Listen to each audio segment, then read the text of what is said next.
आप सभी की इच्छाओं को नमन। मन अशांत रहता है, यह प्रश्न आया है, मेरा मार्गदर्शन करें।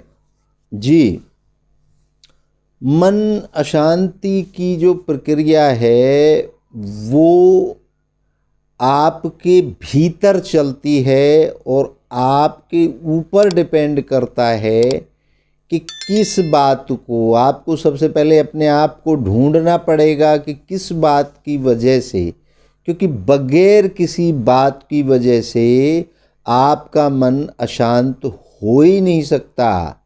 मैं आपको एक वाकया बताता हूँ। एक बहुत बड़े सेठ थे और उनके यहाँ पर एक बहुत पुराना और बहुत ही अच्छा नौकर काम करता था उनके घर में।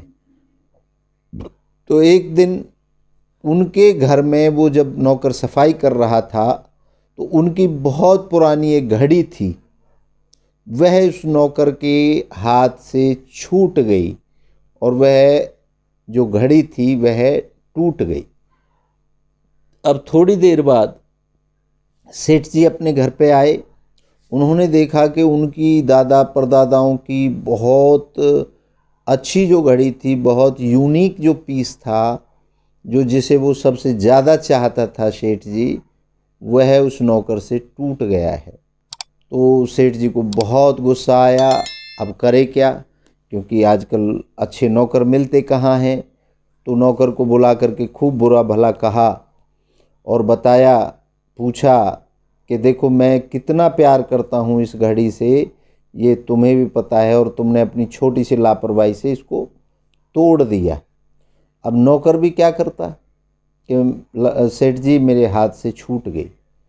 तो अब सेठ उसको क्या सज़ा दे सकता था, इसलिए सेठ ने अपने मन में ही दबाया और नौकर को जाने दिया। अब सेठ को रात को भी नींद नहीं आई और इधर उधर घूमता रहा, करवटें बदलता रहा और घड़ी के बारे में सोचता रहा कि ये मेरे दादा ने भी इसको अच्छे से सजा के रखा, बचा के रखा, उसके बाद मेरे पिताजी ने, उसके बाद मैंने भी इसको सारे जीवन भर रखा और मेरा बेटा भी रखता, मेरे पोते भी रखते। तो ये एक ऐसी हमारी एक पहचान थी कि जो कई पीढ़ियों से जिसका रख रखाव किया जा रहा था। तो इस बात की कश्मकश में सेठ जी को नींद नहीं आई। जब नींद नहीं आई तो सेठ जी खड़ा होके और टहलने लगा। टहलते टहलते उसकी नज़र पड़ी जो एक कमरे में उसका नौकर रहता था वहाँ पर। तो नौकर बड़े ही खर्राटे के साथ, बड़े ही मज़े के साथ सो रहा था। तो सेठ जी को बहुत गुस्सा आया कि देखो मेरी घड़ी तोड़ करके, इसको थोड़ी सी भी चिंता नहीं है कि सेठ जी की इतनी पुरानी इतनी अच्छी घड़ी टूट गई। अब आसानी से सो रहा है, बड़े खर्राटे मार मार के सो रहा है और मुझे यहाँ नींद नहीं आ रही। तो सेठ को बहुत गुस्सा आया, लेकिन करता भी क्या। तो सेठ के दिमाग में एक बात आई। तो जब सुबह उठे तो नौकर को बुलाया कि भाई इधर आओ, देखो तुमने मेरी घड़ी तो तोड़ दी। बड़ा वो भी कहने लगा, हाँ सेठ जी बड़ा ख़राब हुआ। तो बोला कोई बात नहीं, मैं ये सोच रहा था अगर ये घड़ी टूटती नहीं तो ये घड़ी मैं तुम्हें दे देता। तो बात कह के सेठ जी अपना काम में लग गए, नौकर भी अपने काम में लग गया। अब अगली रात की बारी आई। अगली रात की बारी आई तो सेठ जी ने तो उसको ये बात कह दी थी नौकर को। तो सेठ जी तो अब पूरा दिन भी निकल गया, पूरी रात भी निकल गई।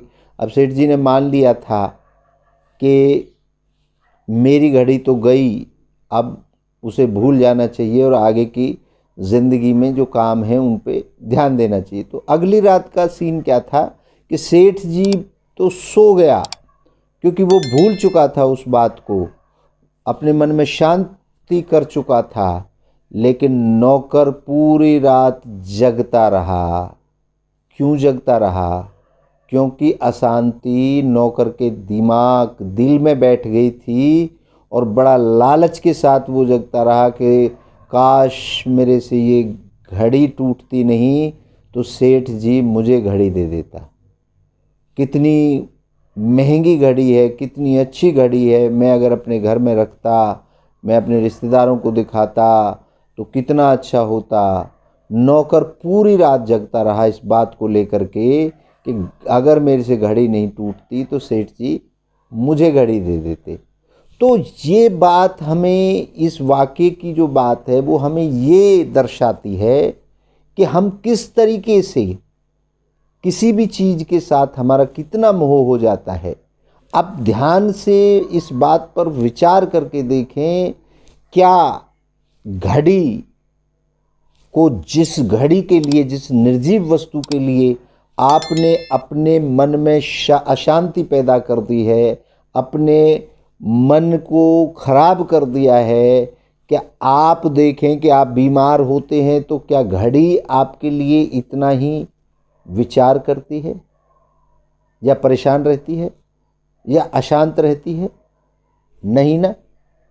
तो हम क्या करते हैं, हम कुछ चीज़ों को लेकर के, कुछ क्या जीवन में, क्योंकि इमोशंस हमारे अंदर रहते हैं, उन इमोशंस को ही हम अशांति में बदल देते हैं। तो अशांत रहना आप केवल अपनी सच्चाई को जान करके, जीवन की बातों को जान करके अपनी शांति बनाए रख सकते हैं।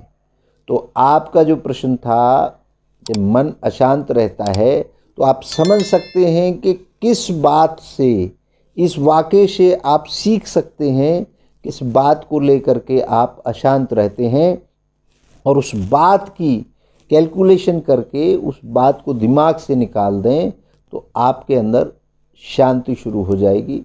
इन्हीं शब्दों के साथ आज मैं आपसे विदा लेता हूँ।